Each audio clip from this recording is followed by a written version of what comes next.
hell is indeed bumping on the Tuesday night NXT. What's going on, ladies and gents? Hopefully you are all doing well. Tuesday, June 17th, 2025. Jake, aka Countdown, ended, coming to you once again. Hopefully everybody's doing well. Glad to see everybody going nuts in the chat.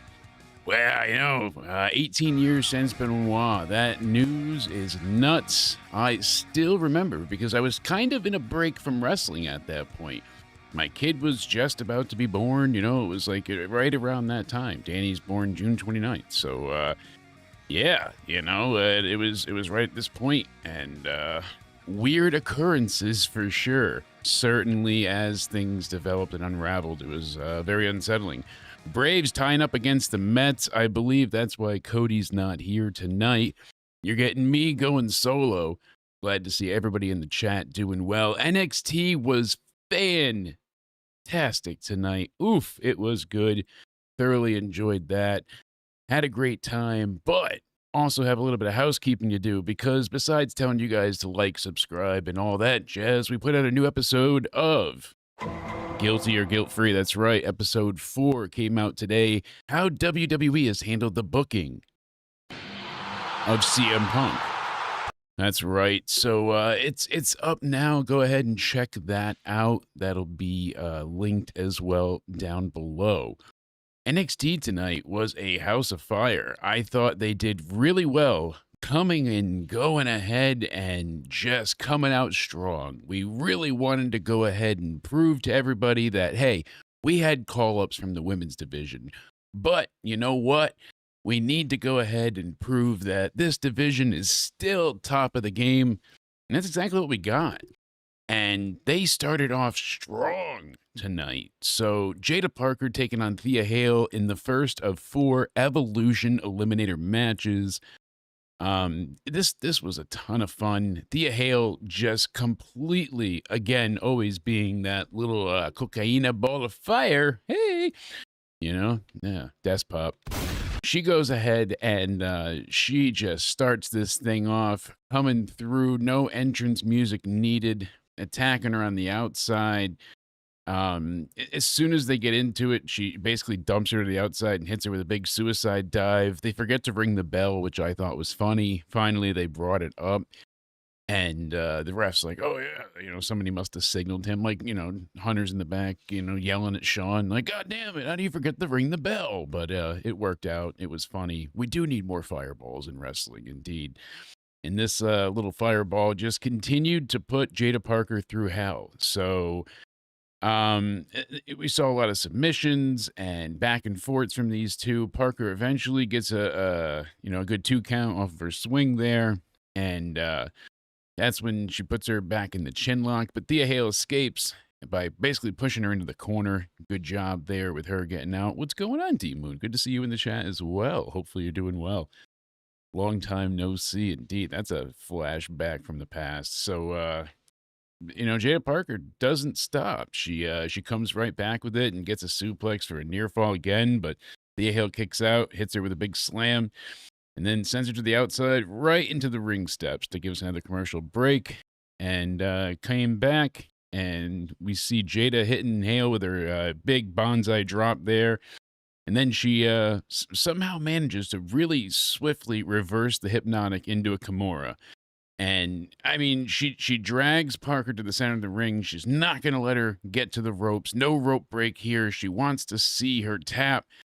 And she breaks out of it a few times, but Thea Hale, again, the Brock Lesnar of the little ball of fire here. She just manages to hold on tight. And this was genius. I've not seen a heel tap out slyly in some time. We get a lot of wonky heel finishes at times, the referee's distracted, low blows, things of that nature. But the ref didn't see her tap. She hid the tap to the side of the thigh. And I will say I was a little not confused, but misled at first because you see her, Thea thinks she wins. She lets go with the hold. And then she gets hit with the Hypnotic again, gets pinned 1, 2, 3. A really, really solid opening match. Yes, hell of a week for wrestling. It's only Tuesday, and we'll be live tomorrow with Into Somewhere Weekly. I'll be catching up with Liz as well, hearing about her adventure at SmackDown the week before, and we'll also be live this Friday for the SmackDown review. So, a lot of big things coming, and I do have a little more housekeeping. I'm going to be a guest this Sunday on the Around the Ballpark podcast as well. So they're having their huge milestone subscription celebration over there. And even though I don't know much baseball, I'm going to go ahead and talk baseball and whatnot. I'm going to be there to give some predictions for Night of Champions and celebrate with the guys over there. So it's going to be a lot of fun. I'll give you guys the details in the description box down below. I wish Thea Hale had won. I am a huge fan of hers. I am just a really big proponent of that girl needing to eventually get a title. If she was the one to unseat, I hate to say it, Sol Ruca, I wouldn't hate it. You know, the way we saw her independent ascension, you know, as she left Chase U, and she managed to elevate herself as time went on. She really did kind of come into her own. And like I said, she's been very entertaining. And overall, I wish she had one. But if she wasn't going to win overall, and I don't think that's the goal here, then, all right, I see what they're setting up. You know, it kind of seems to make sense. So they're going to have the title match be at the Great American Bash with whoever wins this. Oh, no, that's going to be what? Mariah May, maybe? You know, because they still have the Great American Bash because they announced all these evolutions. So it's supposed to be against JC Jane, but it seems like JC Jane might be defending her title at the day before. Right, because we got the Great American Bash, and now with Fatal Influence attacking Blake Monroe, the former Mariah May. It's an interesting state of affairs for the women's division in that title scene. So I like the dirty heel finish here. I don't hate how they had Jada win. The replay was certainly needed to show it again, but once they did, it was like, oh, damn, that was smart. I give her some style points there, certainly, as much as I would have liked in the fan of me to see Thea Hale win. That was not the case. We got Briggs, Inamura, Elijah hanging out backstage, and they're talking about Trick and First Class, money, money, money.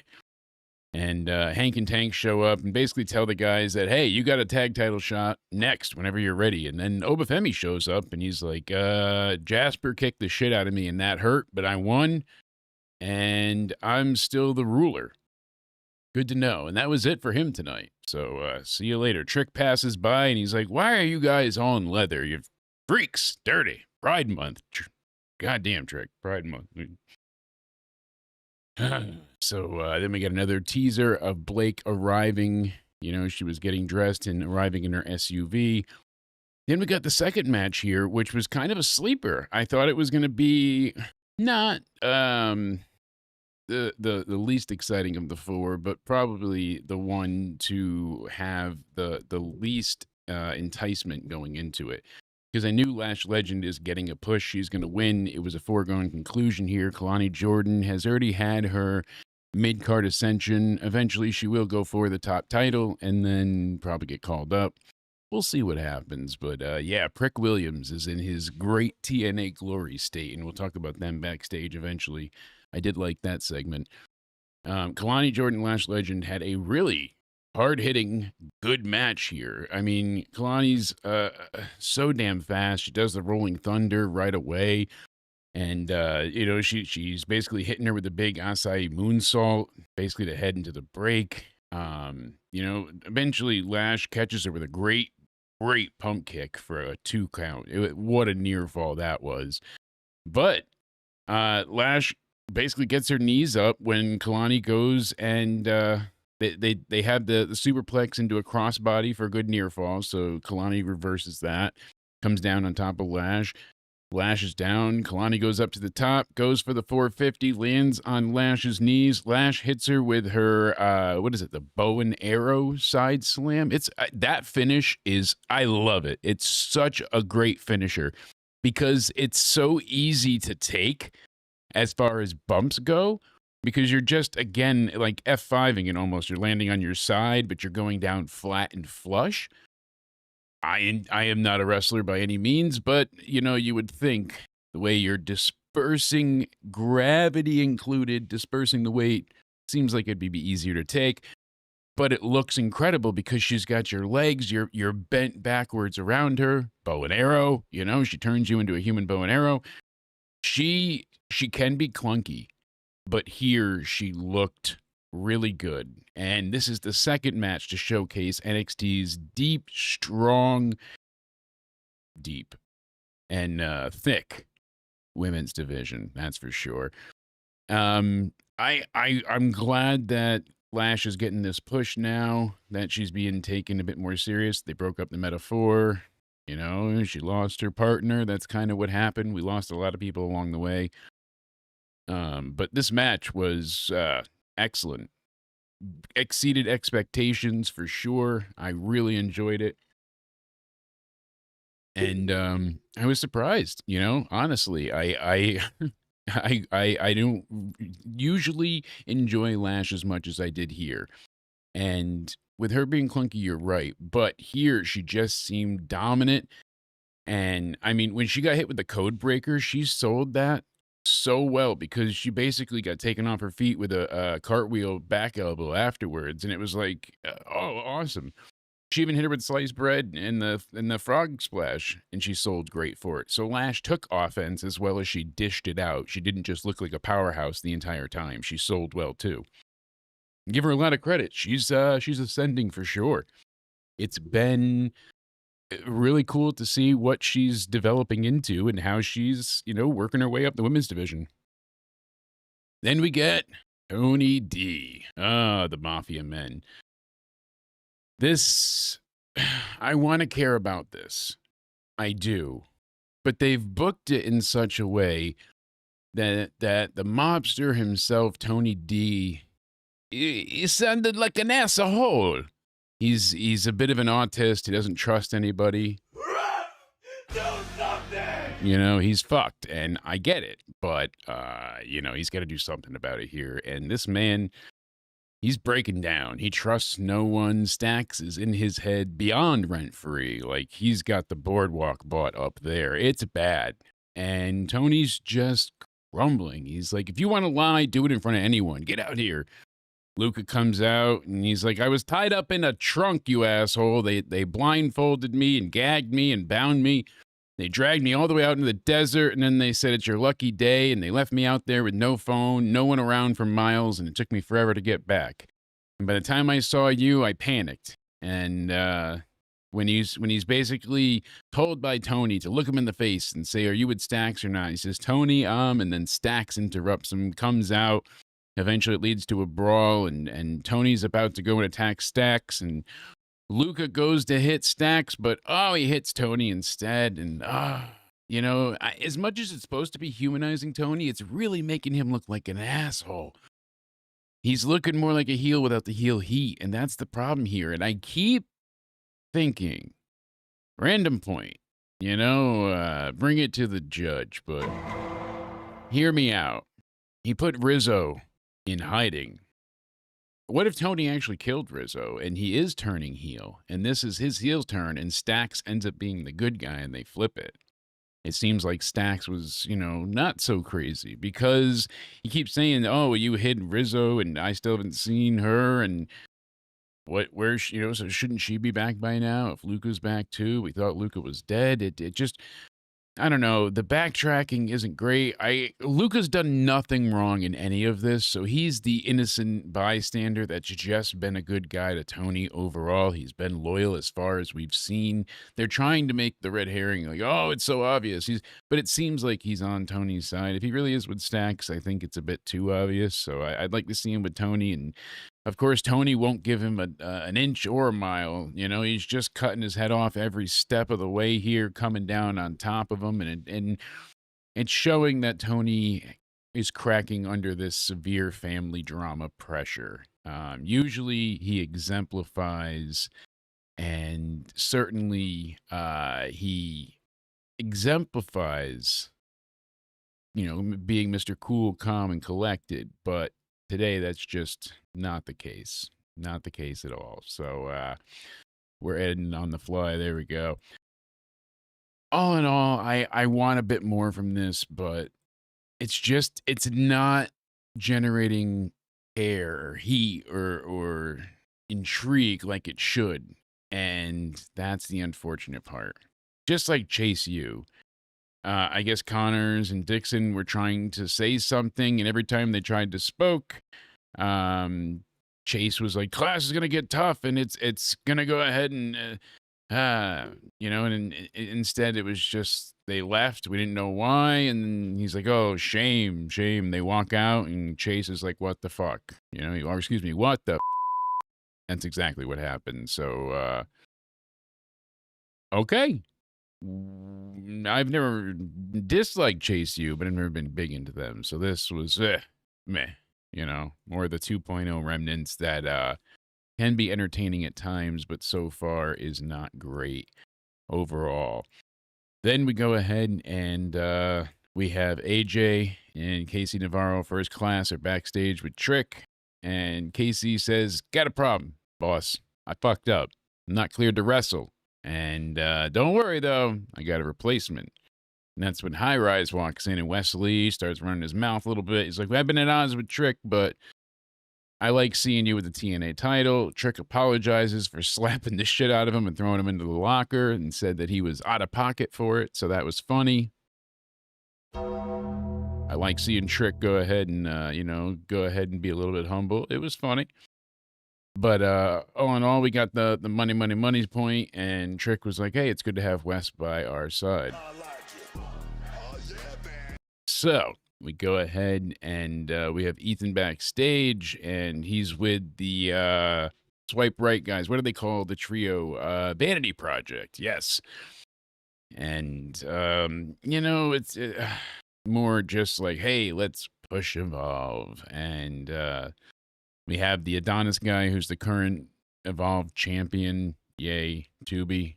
I wish it was live, or at least, like live to tape. But these are just recorded months in advance, shot in, rapid succession in the can. I have a hard time getting any type of enjoyment out of watching those, especially in such a limited scope, a very small audience. You don't know the talent, so trying to get them over feels almost like they're fighting uphill, But Ricky comes in and he's like, "Guess what? I'm gonna kill you. Next week I'm gonna have a lot to say. I can't really talk now because you broke my throat. But we're gonna do this. You and me. We're gonna fuck him up. Meaning us.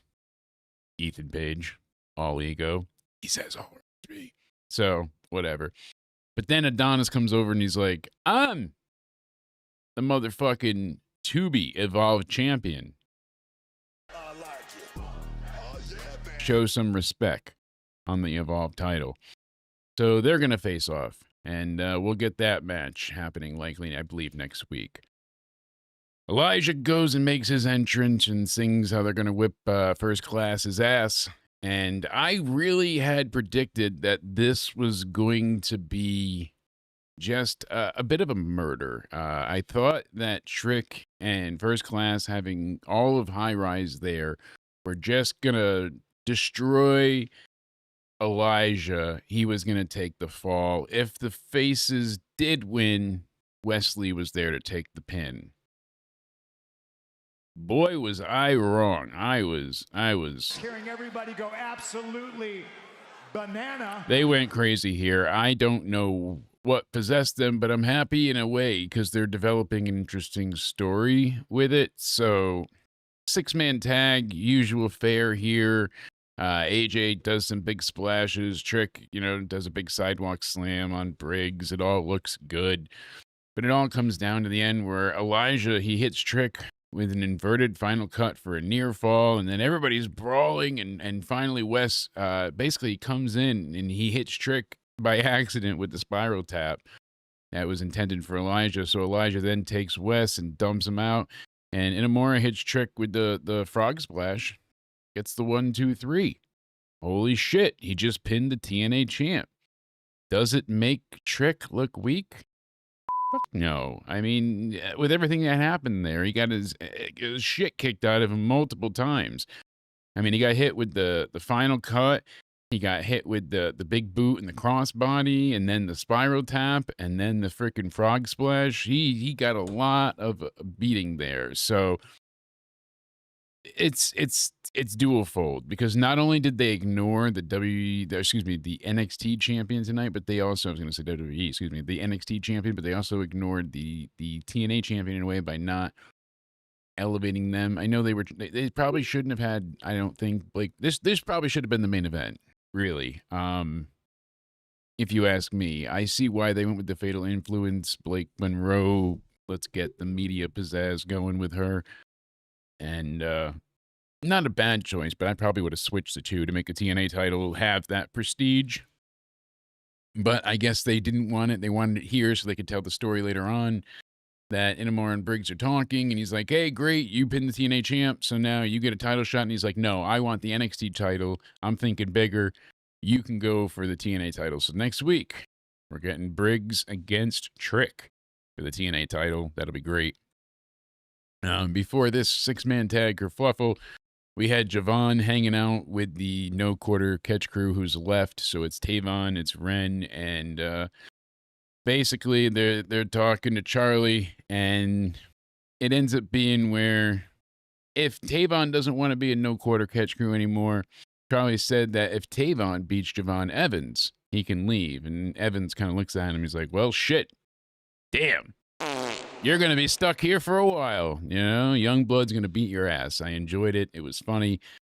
I like what they're doing. They're dissolving the no quarter catch crew one piece at a time. So it's been interesting. I appreciate what they're going with here. And the story's been funny overall and enjoyable. We're seeing different shades of Charlie Dempsey's psyche kind of collapse around him as he loses each part of the no quarter catch crew.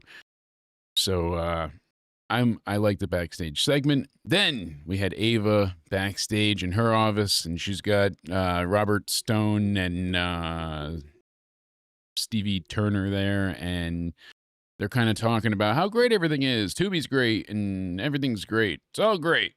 Great. And everything's been great so far.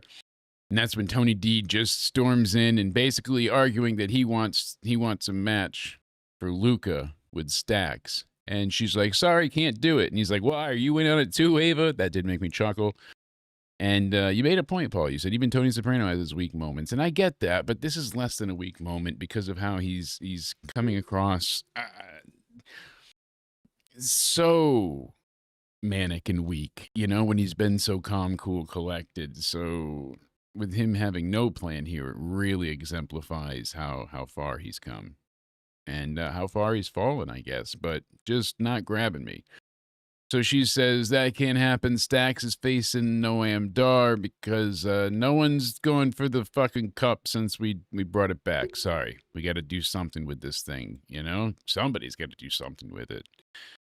Can't argue that. So they go ahead and make the match. Then we get Zarya with Soul, and I will tell you, surprisingly, Soul did have her out. So goddamn, every time she comes out, her is out all the way. Just rocking it, girl. I feel that. Love that render. So this match, again, really good. Izzy Dame looked really good here because Zarya should be the be-all, end-all destroyer, but that wasn't it. We saw a few great choke slams for near falls, some big knees, of course, you know, the corner tackles, but eventually Zarya, she gets to the top rope, and she's basically got Izzy in like a half Nelson, but she's hanging, and that's when eventually she lets her down, hits her with a flying clothesline. Really cool there. And we saw another code breaker. That was good. And it all comes down to Tatum Paxley. So she shows up behind Sol Ruca with her all out, and she goes ahead and she grabs her from behind, scaring Sol Ruca. She freaks out. Screams. Smells like a muster up. What do you want me to do? God damn it. She screams like, the boogeyman grabbed her from behind. And that's enough to distract Zarya, who then gets hit with the what was it? The sky high, I think she calls it. And 1, 2, 3. Awesome. It's like that power slam, and sit down, power slam, sidewalk slam-ish, and I think Izzy Dame looked really strong here. Tatum realized she fucked up and is probably going to die. Good bit of storytelling. Protects Zarya by having her be afraid. So, or be distracted with Soul being afraid, excuse me. It was good. Then we had the final Eliminator match. We had Lola Vice and Jordan Grace. So this, again, damn good. Lola Vice coming out of Worlds Collide, a lot of momentum there. So I wasn't sure quite who they were going to go with. It seemed like Jordan Grace would be the foregone conclusion, the easy choice, you would think. Not always the case. So at one point, Lola went ahead and she reversed the Vader bomb into, before we get into the Koji clutch and all of that, rewind. I fucking forgot. They had the Performance Center chanting "Fire Death Rebel." This made me laugh. So unfortunately, they gave Jordan Grace a new theme, a new entrance theme right off the bat. You don't hear the siren anymore. And like Solomonster tweeted out, congrats, you've been Def Rebelled. That's hilarious to see that trending, but it is not good. Let me go ahead and I have to turn the browser back on. Better. That's the siren now. It's so generic. Sounds like something I would make, like Jordan Grace. I don't know. So not a great look. Not a good sound. Yeah, Asuka got her old theme back. I mean, they're trying here. For every time they go up, Soul's Hole just brings us all back down. And what are you gonna do? So this was bad. This theme is just, it's piss poor. I see why people are saying Fire Death Rebel. Of course, we got the Grace Driver. She gets the victory in the end. Really solid match here. They show all the Eliminator match winners at the end here. So we have Jordan Grace taking on Jada Parker, taking on Izzy Dame, taking on Lash Legend next week. Whoever wins that is going to go on to take on the NXT Women's Champion at Evolution. Now, if that's going to be JC Jane, I'm not so sure. Could be that they just hot potato it right to Blake Monroe, so we'll see what happens. But backstage, Tatum is apologizing and Zarya is pissed. Soul, with her whole, she's going ahead and she's apologizing, and Izzy shows up and she's like, hey, what did I tell you? You two aren't real friends. And she's like, I would be more accepting of you, Tatum. And Tatum storms off, so maybe she's going to go ahead and join the culling. I don't know. But Noam Dar, never a fan of his. Sorry, just despot. Can't stand the guy. I never got into his matches. I didn't like the metaphor. Not a Noam Dar guy. Not a fan. Him with the Heritage Cup against Stax. Don't give a shit. Tony D is going to cost him the match, or Luca. Either which way, the consigliere signed off on it. So... then we get Ava standing in the middle of the ring. She's there with the contract tables set up and ready. She introduces the glamour, Blake Monroe. I like the name change. It had to happen. See, the difference is when you have Walter on NXT UK, you have Walter on NXT, and then you bring him to the main roster, and now he's Gunther. And there's not really a reason. He's already in your company. You have the trademark. You've been calling them this for a long time. I love Viking experience. We've seen it happen again and again and again with so many examples. Bearcat, Keith Lee can throw his name in the hat there too. And it wasn't all just Vince, but a good portion of it. Funny enough, my mother gave me the inside tip that Conan told people that The Undertaker went ahead and has been credited as being part of creative. So he's not officially on the creative team, but he's been helping backstage so often, and he's been a big part of the creative team. If he's the one that's behind Gunther and Goldberg, I probably want to shit myself. So, I mean, you guys know I'm not a Goldberg fan. I like that Gunther said, I have about 3 minutes for you. That was funny. Blake goes ahead, comes out, great entrance. Looks like $1 million. Of course she does. And just as she signs her contract, Fatal Influence come down, and JC Jane cuts a good promo again. She's been like, 2 for 2 since getting the titles. So she's like, why are you kissing the newbie's ass? I haven't seen this type of, silly dedication. And she just cuts him right off. She's like, we've been running the division all year. We don't get any celebrations. She said, when she was champion, Henley didn't get anything. She said, Nix is like, well, Blake looks cute, but you're delusional. And this is when Blake Monroe says, the rumors are true. Fatal Influence are as insecure as they are bitches. And that's when Jane goes ahead and she's like, the division doesn't need you. You're just the new flavor of the month. And she basically goes ahead and starts fighting with the girls, but the number game, obviously, they have the advantage. Fatal Influence pick her up. They slam her through the table. Contract table is in pieces. She's laid out. They lay out all the matches for next week and sign off. NXT is at least 7.5 or 8 out of 10 this week. Really entertaining. All of the women's matches, none of them exceeded any, this is awesome, holy shit.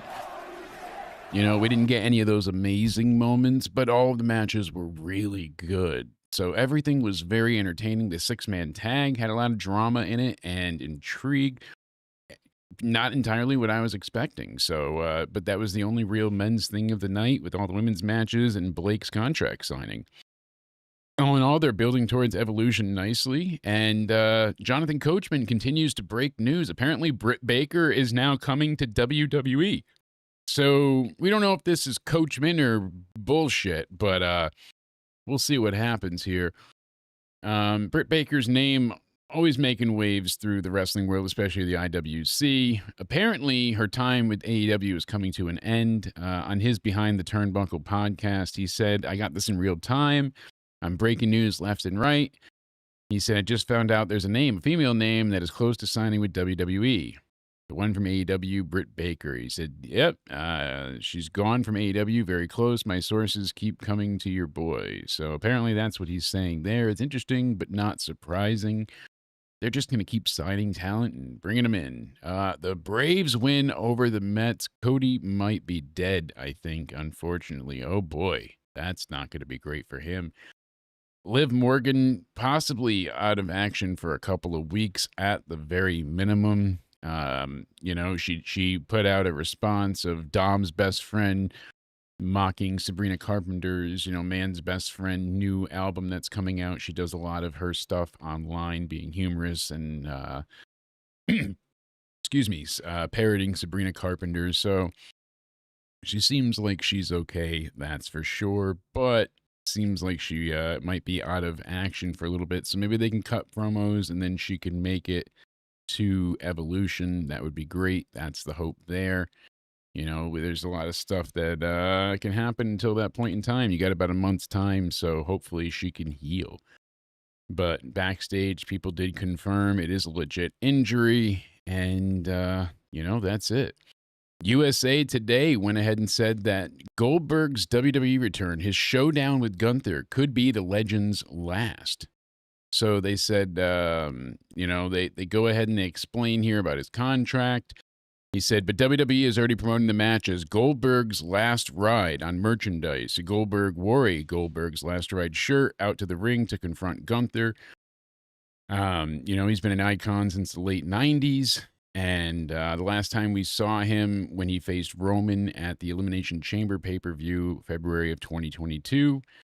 Saturday night's main event is scheduled for July 12th. We'll be doing a review live that night, also covering AEW All In. I mean, crazy to see how they're, stacking up the counter booking, right? They really want to go ahead and they want to know. They want to go ahead and bring it in, that's for sure. So I'm curious to see what comes of it. What do you think of All In Texas being counterbooked by the Great American Bash, Saturday night's main event, and Evolution? Let me know in the chat down below. But it seems like this could be Goldberg's retirement match. So maybe he doesn't win the title here. But if this isn't promoted in the next few weeks as his retirement match, then he's winning the title, and SummerSlam, he'll drop it to somebody for his retirement. That's my straight out prediction. Big E is very upset. He said when he saw Goldberg come out, he felt like he was 13 years old all over again. He's like, I met this man at a Walmart signing like 25 years ago. And he's like, my wrestling fandom is so deeply connected to this man. I wish Big E was active and could have done it. But Edmonton scoring a goal. Wow. Yeah, All In is going to be exciting. But I'm still looking forward to the Great American Bash and Saturday night's main event. Raw was up from 2.7 to 2.9 million global views, so they finished 7th, up from 8th the week before. Interesting that they just, continue to work their way up. TV's been good. As of right now, we know we're having the King of the Ring tournament final and the Queen of the Ring tournament final, which will be determined when we get the next two Fatal Four-Ways, two Eliminator matches.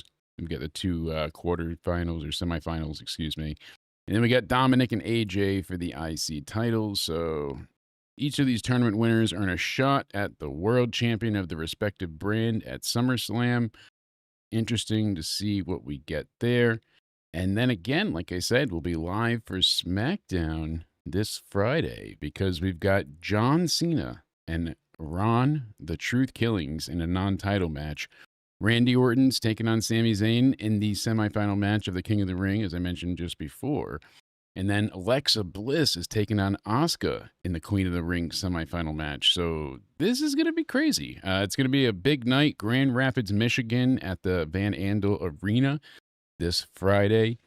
So we're going to be having a great time there. For the review, we'll be live afterwards to go ahead and cover all the action. And as I mentioned before, we'll be live tomorrow with Into Somewhere Weekly, where we go ahead and break down all the latest wrestling news, just like Vice putting out a report about SmackDown might be returning to 2 hours, actually. I know, my God, how many times has this gone back and forth and back and forth? So Vice said they're going to provide updates, but we're going to be talking about that and so much more tomorrow. Tomorrow's going to be more of a free-for-all with everything, but all in all, NXT was really good tonight. I enjoyed this show thoroughly. I'm excited to see what we get for, Evolution, and I'm glad NXT is getting to, just have some more of that representation there. It's been damn good for what we've gotten. So thank you, Christopher, for subscribing on your iPad. I appreciate that, and for you chiming in the chat. Hopefully you guys all enjoyed NXT as well. Make sure you're subscribed. Hit the like button. Turn on notifications because, like I said, we'll be live with Into Somewhere Weekly tomorrow. We had the latest episode of Guilty or Guilt-Free where we talked about WWE's booking of John Cena and CM Punk's rivalry at Night of Champions and how they've handled CM Punk since his return at Survivor Series War Games Chicago 2023. So I know, Liz, you got that new tablet coming. You got that spiffy Samsung. That thing's going to be great. Thank you, guys. As always, you can find me on X/Twitter at Countdown Ended. Same thing on Instagram and on Rumble. You can go ahead and find me here, Jake Countdown Ended DeMarco. I appreciate you guys hanging out. Thank you all so much for hanging with me for NXT. Like I said, a good, 7.5, maybe 8 out of 10 tonight. Really, really good episode. A lot of fun. I enjoy what they gave us. I'm excited to see how this tournament plays out, and I don't know who's going to win. Is it Lash Legend? Is it Jordan Grace? Is it, Jada? We don't know. They could surprise us here. It might not just be the obvious. So make sure you go ahead and tune in tomorrow night Into Somewhere Weekly. Myself and Cody breaking down all the wrestling news. Again, everybody, thank you for tuning in. Have a great night. Check out all the latest shows down below Check out the Spaz Phoenix YouTube channel because we do the State of Wrestling podcast there every week. This week, we're going to be talking about tag team wrestling and going into a deep dive there. So you're going to want to go ahead and check that out. All the links in the description box down below. Thank you to everybody for all the love. We're almost at 8,000 subscribers, so we're getting close. We're almost at 7,800. I think it's 7,750, I believe, at this point. Getting up there, so everybody, stay sexy. Banana Army, I appreciate it. Stay strong.